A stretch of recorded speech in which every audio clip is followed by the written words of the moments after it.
সাংবাদিক মিলি রহমান রহস্যজনকভাবে খুন হলেন তার ফ্ল্যাটে।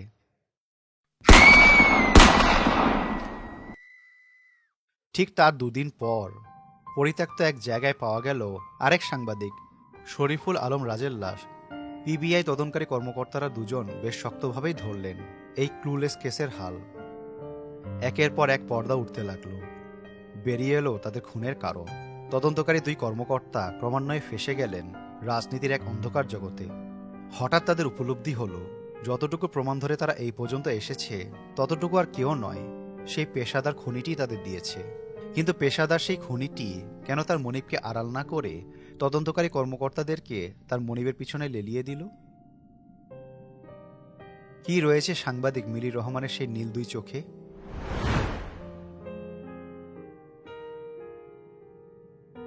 জানতে হলে পড়ুন মির্জা শাহরিয়ারের লেখা এক ভিন্নধর্মী উপন্যাস অন্তহীন পেন্ডুলাম। কিন্তু ভাই, খালি বইগুলার নাম বললেই কি হবে? টাকা পয়সাও তো কয়টা দিতে পারে। বইগুলার যে দাম, কিনবো কিভাবে? এইটা কাগজের বই না, ই বুক। আপনি বইটই অ্যাপ থেকে এই ই বুকটা পড়তে পারবেন।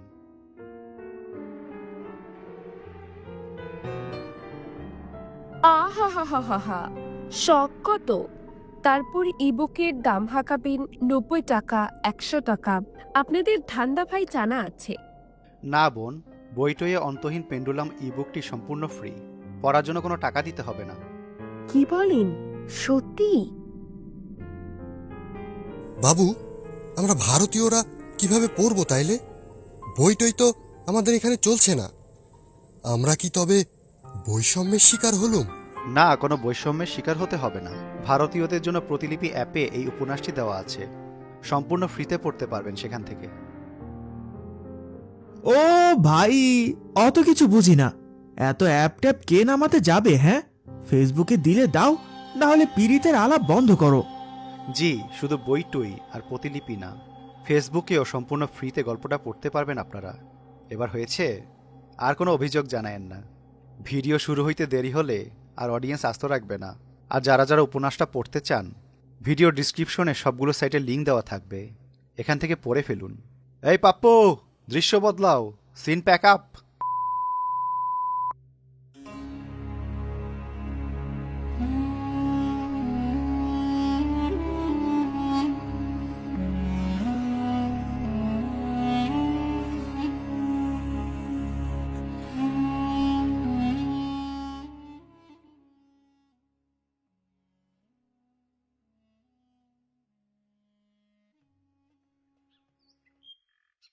শীতের সকালে কুয়াশা কেটেছে, মিষ্টি রোদের আলো। মিষ্টি রোদের আলো গাছের পাতা ভেদ করে মাটিতে এসে পড়েছে। গাছে গাছে নাম না জানা পাখির কলতান। তারা যেন এই সোনালি রোদ্দুরকে স্বাগত জানাচ্ছে তাদের নিজস্ব পরিভাষায়। আঙ্গিনায় কুলো নিয়ে বসেছে তাসনুভা, গায়ে খয়েরি শাড়ি, ফর্সা গায়ের বরণে ছোপ ছোপ দাগ। কেউ যেন ইচ্ছে করে কলঙ্কিত করেছে তার পবিত্রতাকে।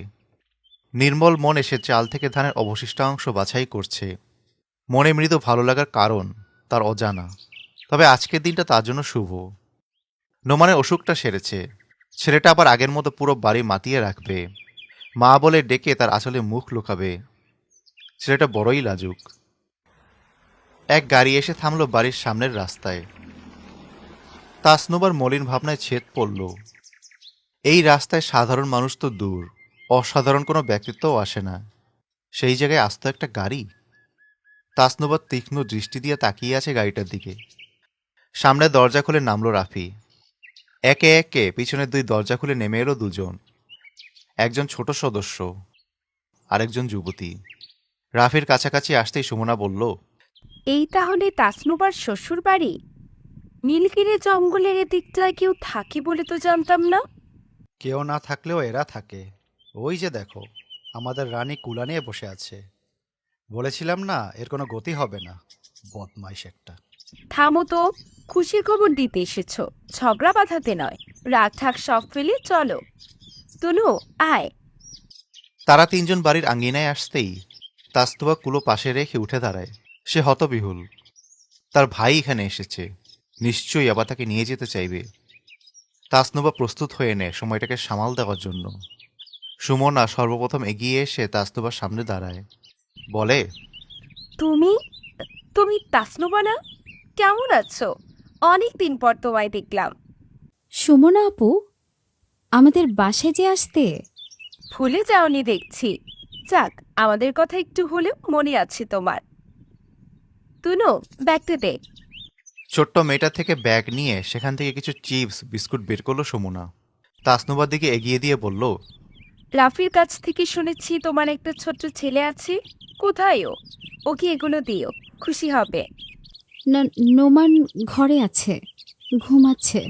রাফি তার নীরবতা ভেঙে বলে, বাবা মায়ের কথা একবারও মনে পড়ে না তোর? একটা বারও কি দেখতে ইচ্ছা করে না তাদের? তাসনুবা মাথা নিচু করে। তার কাছে উত্তর দেওয়ার মতো কিছুই নেই। গ্রামের সবচেয়ে ধনী পরিবারের মেয়ে, যার কিনা ডাক্তারি পড়তে লন্ডনে যাওয়ার কথা ছিল, সেই মেয়ের আজ এই হাল। কোন জাদু বলে নকিব তাকে এই বাড়িতে আনলো? এতটা অধপতন কেন হলো তার? আহা, বাদ দাও সেসব। পুরোনো কথা তুলে কোনো লাভ হবে কি? ও ওর নিজের ইচ্ছায় এসেছে, ওকে ওর মতো থাকতে দাও। কিছু মনে করো না। জানোই তো, তোমার ভাই তোমাদের সম্পর্ককে মেনে নিতে পারেনি, এখনো পারছে না। তবে তুমি কিন্তু মাঝে মাঝে কি আন্টি আঙ্কেলের সাথে দেখা করে আসতে পারো। ওরা তোমায় অনেক মিস করে। আমি আমার বিরুদ্ধে যেতে পারবো না আপু, তোমরা আমায় ক্ষমা করো। এই দেখো, খুশির খবর দিতে এসে দুঃখের কাহিনী শুরু করে দিয়েছি। রাফি, কার্ডটা দাও। সামনের 27 তারিখ শুক্রবার আমাদের বিয়ে। তোমরা সপরিবারে আমন্ত্রিত। ধন্যবাদ, তোমাদের দুজনকে দারুণ মানাবে। এই দেখো, আমি তোমাদেরকে দাঁড়িয়ে রেখেই কথা বলা শুরু করে দিয়েছি। দাঁড়াও, আমি ঘর থেকে চেয়ার নিয়ে আসি। থাক, আমরা চলে যাব, চেয়ার আনতে হবে না। তাসনুবার হাসি খুশি মুখ মলিনতায় ছেয়ে যায়। আচ্ছা, তুমি তো তোমার খুশির খবরটা দিলে না। কি ব্যাপার? কয় মাস চলছে? এইবার কিন্তু একটা মেয়ে চাই। আসলে আপু, আমি নিজেও জানি না আমার কয় মাস চলছে। মানে কি বলো এইসব? সত্যি, আমি জানি না আদতে আমার ভিতরে কি বড় হচ্ছে। তুমি কি বলছো? কিছুই বুঝতে পারছি না। নোমান যখন আমার পেটে ছিল, ওর নড়াচড়া, লাথি দেওয়া এইসব অনুভব করতে পারতাম। আমার ভিতরে যে তখন একটা জীবন বেড়ে উঠছিল তা অনুধাবন করতে পারতাম। কিন্তু এবার এবার আমি কিছুই অনুভব করতে পারি না। এমন মনে হয় যেন আমার মধ্যে কিছুই নেই। আয়নায় দেখলে মনে হয় আমি ৬-৭ মাসের গর্ভবতী, কিন্তু এটা এক প্রকার অসম্ভব। অসম্ভব কেন? আমি বিগত ১ বছর থেকে আলাদা থাকি। আমাদের মধ্যে এমন কিছুই হয়নি যার প্রতিফল এভাবে পাব। আমি বিষয়টা নিয়ে চিন্তিত। আসসালামু আলাইকুম। তাসনুবা অবাক হয়ে রাফির দিকে তাকায়। রাফির দৃষ্টি অনুসরণ করে সে পেছনের দিকে তাকিয়ে দেখে তার শ্বশুর দাঁড়িয়ে আছে। বেশ কিছুক্ষণ অপেক্ষার পরও বৃদ্ধ থেকে কোনো উত্তর না আসায় রাফি আবার বলে, ইয়ে, সামনের শুক্রবারে আমাদের বিয়ে। আপনারা সব পরিবারে আমন্ত্রিত, আসবেন কিন্তু। নোমান উঠছে, ওরে যাইয়া খাউন দে। বৃদ্ধ কথাটা শেষ করেই ঘরের দিকে চলে যায়। রাফি বৃদ্ধের এমন ব্যবহারে বিব্রত বোধ করে। সে বৃদ্ধকে এই পর্যন্ত যতবারই কথা বলেছে, একবারও ফিরতি উত্তর পায়নি। তো তুমি কিছু মনে করো না ভাইয়া, উনি এমনই, একটু গম্ভীর। তোমরা বসো, আমি তোমাদের জন্য নাস্তা নিয়ে আসছি। তোমার কপালে ওটা কিসের দাগ? ওটা ও কিছু না, টিউবওয়েল চাপতে গিয়ে আঘাত পেয়েছিলাম, হালকা কেটে গেছে। সুমনা, চলো, আমাদের যেতে হবে। আসি বোন, আমাদেরকে আরো কয়েক বাড়িতে যেতে হবে তো। আমরা আবার আসবো। ভালো থেকো, শরীরের যত্ন নিও। সুমনা তাসনুবা থেকে বিদায় নিয়ে চলে যায়। সাথে যায় তাদের সাথে আসা ছোট্ট মেয়েটাও। গাড়িতে সবাই উঠতেই সেটা বাড়ির সামনে রাস্তা ত্যাগ করে চলে যায়। তাসনুবা মন খারাপ করে কিছুক্ষণ রাস্তার দিকে তাকিয়ে থাকে। মৃদু দীর্ঘশ্বাস ফেলে।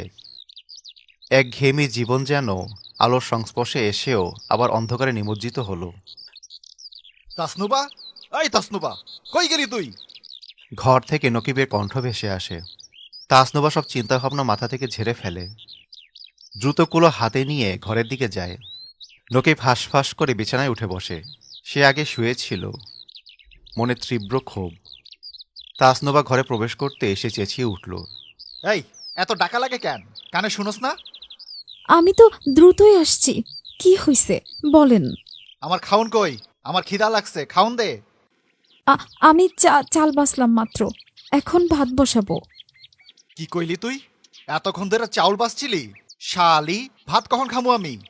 এই তোরে যত পিড়েই তাও তোর হুশ আহে না। আইস তোরে আমি মাইরে ইলাম, দাঁড়া। নকিব বিছানা থেকে নেমে খোঁড়াতে খোঁড়াতে দেওয়ালে ঝুলানো বেল্ট হাতে নিয়েই হামলে পড়ে তাসনোবার উপরে। আর কোনোদিন ভাত বহাইতে দেরি হইব?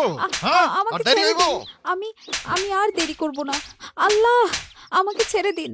ও মা, না।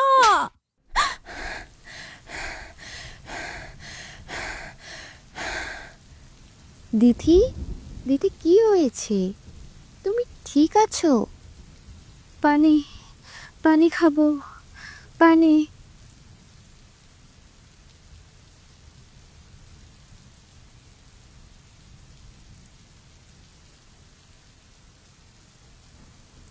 কোনো খারাপ স্বপ্ন দেখেছো?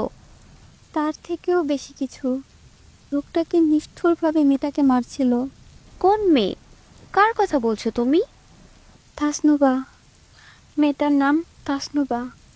তুমিও এই স্বপ্ন দেখেছো? স্বপ্নে তার ভাই এসেছিল না বিয়ের কার্ড দিতে? হ্যাঁ, তুমি কি করে জানলে? আমিও আজ সকালে এই স্বপ্ন দেখেছি। অদ্ভুত এক স্বপ্ন। এমন মনে হচ্ছে দৃশ্যটা আমার জীবনে আগেও আমি প্রত্যক্ষ করেছি। বিষয়টা এমন যে এক জিনিস দ্বিতীয়বার দেখলাম। আমারও তাই মনে হচ্ছে। ঘরের ক্যালেন্ডারের পৃষ্ঠাটা আমার এখনো মনে আছে। সময়টা নিশ্চয়ই 1996-এর।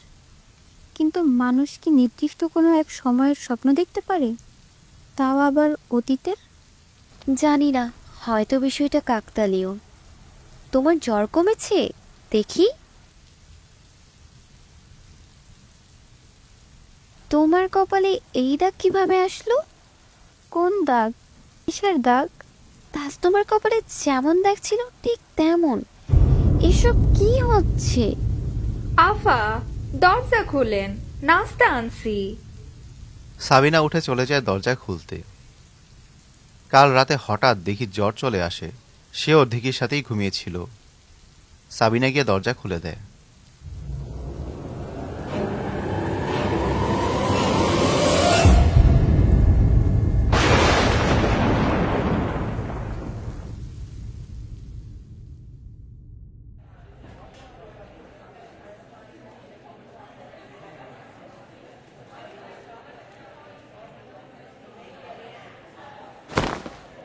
কি ব্যাপার, আস্তে রাখতে পারো না? Sorry sir. তোমাকে আমি আর দুই চোখে দেখতে চাই না। হসপিটালে সামান্য একটা কঙ্কাল পাহারা দিতে বলেছিলাম, সেটাতেও আমাকে ডুবিয়েছো। এই পর্যন্ত একটা কাজ যদি তোমাকে দিয়ে হয়, বদমাইশ। সরি স্যার, আমি আর মুকুল তো খুব কড়া পাহারা দিছিলাম। তারপরও যে কেমনে কি হইয়া গেল কিছুই বুঝতাছি না। আমার মনে হয় কি স্যার, কঙ্কাল নিজে থেকেই পালাই গেছে, নইলে বাইরে থেকে বন্ধ একটা রুমের মধ্যে কঙ্কাল চুরি হওয়া তো অসম্ভব। কঙ্কাল নিজে থেকে পালিয়ে গেছে না? নিজে থেকে? ওহ আল্লাহ, আমাকে এই গাধা রাস্তাবল থেকে বের করো। আমি এই গাধাগুলোর সাথে থাকতে থাকতে নিজেই গাধা হয়ে যাব। স্টুপিড একটা। সরো এখান থেকে। আমি কাকে কি বলতেছি? আমিই বের হয়ে যাই। এই গর্ধবদের সাথে আর না ভাই, আমার পক্ষে সম্ভব না। রিয়াদ সজোরে ফাইল বন্ধ করে দিয়ে উঠে বের হয়ে যায় রুম থেকে। নয়ন দরজার দিকে তাকায়। মাথা হেলিয়ে দেখতে থাকে রিয়াদ গিয়েছে কিনা। রিয়াদের প্রস্থান নিশ্চিত হতেই নয়ন এগিয়ে যায় টেবিলের দিকে। আগে থেকে রাখা দুটো ফাইলের মধ্য থেকে কিছু একটা খুঁজতে শুরু করে।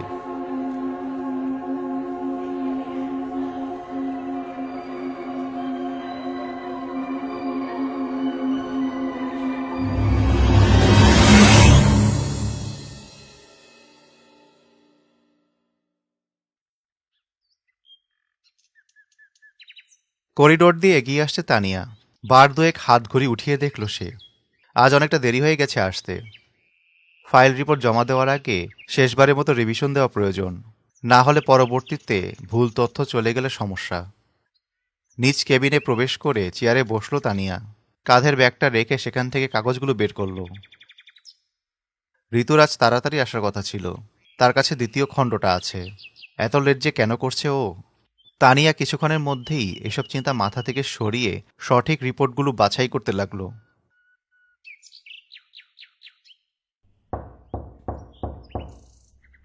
হঠাৎ দরজায় কারো কড়া নাড়ার শব্দ।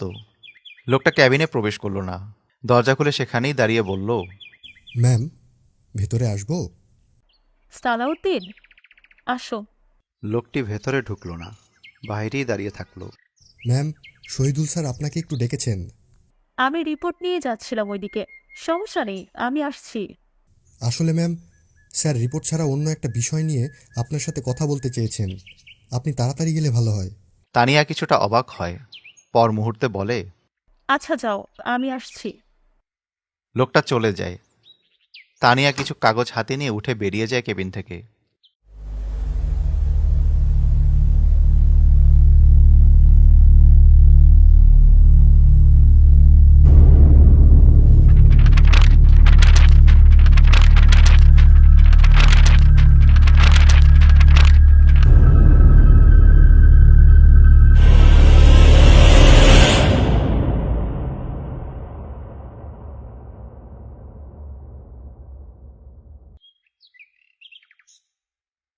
স্যার, আসসালামু আলাইকুম, ভেতরে আসবো? ও তানিয়া, ওয়ালাইকুম সালাম। আসো, তোমার অপেক্ষাতেই ছিলাম। তানিয়া এসে চেয়ার টেনে বসল। সে কিছুটা অবাক হয় তার পাশের চেয়ারে বসা আগন্তুক মেয়েটাকে দেখে। অফিসে এই মেয়েটাকে আগে দেখেছে বলে তার মনে পড়ছে না। তো যেই জন্য তোমাকে ডাকলাম, এই হচ্ছে মুস্কান। অফিসে নতুন জয়েন করেছে তোমার সহকারী অ্যাসিস্ট্যান্ট হিসেবে।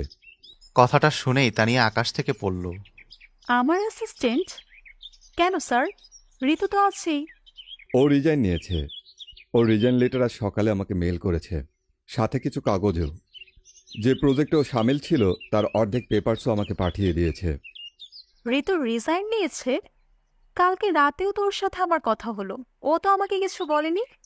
হয়তো অন্য কোনো ব্র্যান্ডে ভালো জবের অফার পেয়েছে, বাদ দাও তার কথা। ও যেহেতু নেই এখন থেকে, তাই মুস্কান তোমার অ্যাসিস্ট্যান্ট। ওকে সেন্ট পিটার্স কলেজ থেকে পাঠিয়েছে। এই মান্থে ওর র্যাঙ্কিং সবচেয়ে বেশি, তাই ওকেই পরবর্তী প্রজেক্টে তোমার সহকারী হিসেবে সিলেক্ট করেছি। তানিয়া মাথা নেড়ে সম্মতি জানায়, কিন্তু এখনও সে এই চিন্তায় বিভোর। ঋতু হঠাৎ রিজাইন করলো কেন? মুস্কানকে নিয়ে ক্যাবিনে যাও, পরবর্তী প্রজেক্টের বিষয়ে ওকে বুঝিয়ে দাও। ও ওর মতো কাজ শুরু করুক। Okay sir. মুস্কানকে নিয়ে তানিয়া বেরিয়ে যায় ক্যাবিনেট থেকে।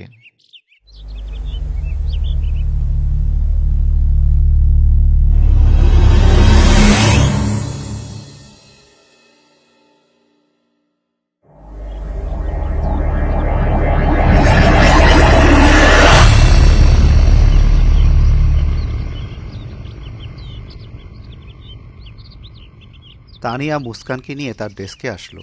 তোমার নাম তাহলে মুস্কান? বেশ কম বয়সে এই ফিল্ডে চান্স পেয়েছো দেখছি। থ্যাংক ইউ ম্যাম, আসলে সব কৃতিত্ব আমার বাবার। তিনি আমাকে ফুল সাপোর্ট দিয়েছেন এই ফিল্ডে, তার জন্যই তো আমি আজ এই পর্যায়ে পর্যন্ত আসতে পেরেছি। একটা পুরনো কুয়ো, তার চারপাশে ভিড় করে দাঁড়িয়ে আছে উৎসুক জনতা।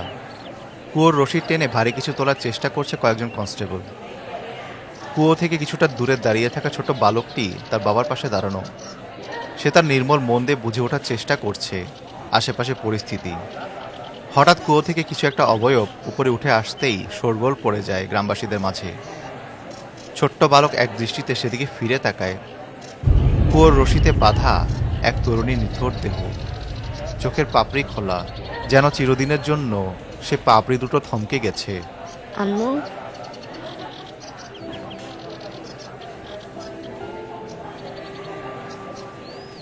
ছোট্ট বালকটি ডেকে উঠল, ছুটে যেতে চাইল সে কুয়োর দিকে। তার বাবা নিজেকে স্বাভাবিক রাখতে পারলেন না, কেঁদে উঠলেন। অবুঝ বালক ছুটোছুটি করার চেষ্টা করছে, হঠাৎ সে থেমে গেল। তার দাগহীন হৃদয় প্রথমবারের মতো উপলব্ধি করল সে কিছু একটা হারিয়ে ফেলেছে। বাঁধ ভাঙা অশ্রু গড়িয়ে পড়ল তার চোখ দিয়ে।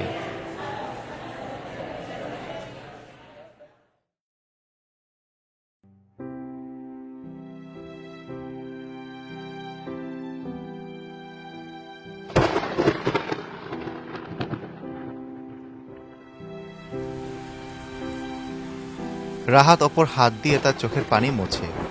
কিছু সময় কিছু সম্পর্কের সাথে ওতপ্রোতভাবে জড়িয়ে থাকে, যেমনটা তার মা জড়িয়ে আছে তার হৃদয়ের সাথে।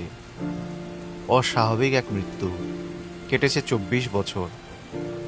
আজও সে জানে না আদতে তার মায়ের সাথে কি হয়েছিল, কেন রক্তহীন এক নিথর দেহ উদ্ধার হয়েছিল।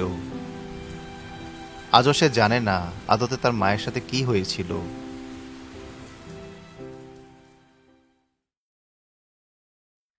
লতাপাতায় বেষ্টিত নীলগিরির জঙ্গল। সময়টা বিকেল। আকাশে সূর্যের তেজ কমেছে। জঙ্গলের মধ্য দিয়ে পাকা রাস্তায় ছুটছে এক টয়োটা গাড়ি। গাড়ির ড্রাইভিং সিটে বসে আছে তাসনুবার বড় ভাই রাফি।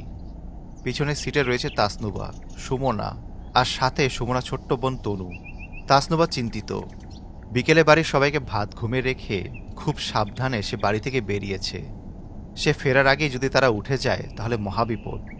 রাফি লুকিং গ্লাস দিয়ে তাসনুবার দিকে তাকালো। চিন্তা করিস না বোন, যথাসময়ে তোকে বাসায় পৌঁছে দেব। আলট্রাসোনোগ্রাফি করাটা জরুরি, একমাত্র ডাক্তারই বলতে পারবে তোর পেটে বাচ্চা আছে না অন্য কিছু। ভয় দেখাচ্ছ কেন? এমনিতেই ও জড়সড় হয়ে আছে। তাসনুবা, আমার দিকে তাকাও। ভয়ের কিছু নেই, আমরা শুধু যাব, পরীক্ষা করব। কত মাস হলো এটা জেনেই চলে আসব। লিপি কেমন আছে? অনেক দিন হলো ওর সাথে দেখা হয়নি। ওর কি বিয়ে হয়ে গেছে? আব্দুল চাচার মেয়ে লিপির কথা বলছো? হ্যাঁ, ও আর আমি একসাথে ইন্টার পাস করেছিলাম। ও আমার বান্ধবী ছিল। ও তো মারা গেছে কিছুদিন আগে। কেন, তুমি জানো না? লিপি মারা গেছে? ওহো, তুমি তো 9 বছর থেকে গ্রামের বাইরে, এজন্যই তো জানো না। লিপি কিভাবে মারা গেছে আমিও জানি না, শুধু শুনেছি গ্রামের বড় কুয়াটায় তার লাশ পাওয়া যায়। ওর তো বিয়ে হয়েছিল, একটা ছেলেও আছে শুনেছি। ছেলেটার বয়স তোমার নোমানের মতোই। লিপি হঠাৎ করেই নিখোঁজ হয়ে গিয়েছিল। মতিউর ভাই অনেক খোঁজাখুঁজি করেছিলেন, লাভ হয়নি। সপ্তাহ পেরোতেই ওর লাশ উদ্ধার হয়। শরীরে এক ফোঁটাও রক্ত ছিল না। পোস্টমর্টেম রিপোর্ট দেখেছিলাম, মৃত্যুর কারণ সেখানেও লেখা নেই। শুধু শুনেছি তার শরীরের সবগুলো হাড় ভেঙে গেছে, যেন কি ওর শরীরের ভেতর থেকেই তার হাড়গুলো ভেঙে দিয়েছে। হয়তো কোনো বন্যপ্রাণীর শিকার হয়েছিল। গ্রামে তখন নাম না জানা প্রাণীর উৎপাত। লিপির মতো আরো 2জন মেয়ের লাশ এভাবে উদ্ধার হয়েছিল, তাই না রাফি? হ্যাঁ, তখন বেশ খারাপ একটা সময়ের মধ্য দিয়ে এই গ্রামকে যেতে হয়েছিল। অনাবৃষ্টি, খরা, সাথে এই নাম না জানা প্রাণীর উৎপাত হয়েছে। এখন গল্প থামাও, আমরা এসে গেছি। গাড়ি এসে থামলো এক দোতলা ছোট্ট দালানের সামনে। গাড়ি থেকে একে একে নামলো সবাই। তাসনুবা কৌতূহল দৃষ্টে পুরো দালানকে দেখে। গ্রামের প্রাইভেট ক্লিনিক, এটাই একমাত্র গ্রামের ভালো এবং সুনামধন্য চিকিৎসালয়। রাফি, তাসনুবা ও বাকিদের নিয়ে ক্লিনিকে দোতলায় যায়। আগে থেকে অ্যাপয়েন্টমেন্ট নিয়ে রাখায় তারা সরাসরি আল্ট্রাসোনোগ্রাম রুমে প্রবেশ করে। ভিতরে একজন নারী চিকিৎসক দাঁড়িয়ে আছেন মনিটরের পাশে। তিনি ক্লায়েন্টদের আসতে দেখে তাদের দিকে এগিয়ে যান। রাফির কাছে এসে অ্যাপয়েন্টমেন্ট পেপার চেক করেন। রোগী নিশ্চিত হতেই তিনি তাসনুবাকে বেডে শুয়ে দেন। উৎসুক হয়ে মনিটরের দিকে তাকায় রাফি ও সুমনা। ছোট্ট তনু কিছুটা দূরে দাঁড়ানো। চিকিৎসক মনিটর দেখে অবাক হয়। তিনি যন্ত্রের অগ্রভাগ আরেকটু নাড়িয়ে অন্যত্র স্থাপন করেন। না, ফলাফল একই, কোনো পরিবর্তন নেই। এটা কি? কোনটা? আমি আমার পুরো ক্যারিয়ারে এমন কেস দুটো দেখিনি। কি হয়েছে ডাক্তার? কোনো খারাপ কিছু? আপনারা মনিটরে দেখুন। দেখুন, তার পেটের ভিতরে ডিম্বাশয়ে শুধু কিছু ঘন লাল ধোঁয়া দেখা যাচ্ছে। বাচ্চার কোনো চিহ্নই নেই। মানে বাচ্চার জায়গায় তারা আকৃতির লাল ধোঁয়া? রাফির কথা শেষ না হতেই মনিটরের স্ক্রিন ঝিরঝির করতে শুরু করে। এই মনিটরে আবার কি হলো? চিকিৎসক যন্ত্রটাকে কাঁথার নিচ থেকে বের করে মনিটর চেক করতে যান। তাসনুবা উঠে বসে। তার চোখে মুখে ভয়ের ছাপ স্পষ্ট। ভাইয়া, ওটা ওটা কি ছিল? আমার শরীরের মধ্যে তারার মতো ওটা কি? কিছু না, তুই শান্ত হ, ভয় পাস না, কিচ্ছুই হয়নি। কিন্তু ভাইয়া। তাসনুবা আরো কিছু বলতে চেয়েও থেমে যায়। এটা আবার সমস্যা করতেছে কেন? উফ, ঝামেলা।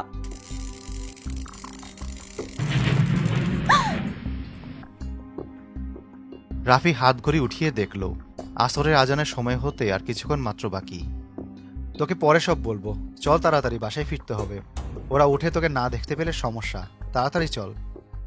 রাফি তার হাত ধরে তাকে বিছানা থেকে নামিয়ে সুমনা ও তনুকে নিয়ে দ্রুত বের হয়ে যায় রুম থেকে। চিকিৎসক কিছুক্ষণ মনিটরটা পর্যবেক্ষণ করলেন। সবকিছু দেখার পর মনিটরের কানেকশন লাইটটা খুলে সোজা হয়ে দাঁড়িয়ে বললেন, এটা মনে হয় গেছে, যাই ম্যানেজারকে বিষয়টা জানায় রাখি, নইলে পরে তখন আবার আমাকে দোষারোপ করবে।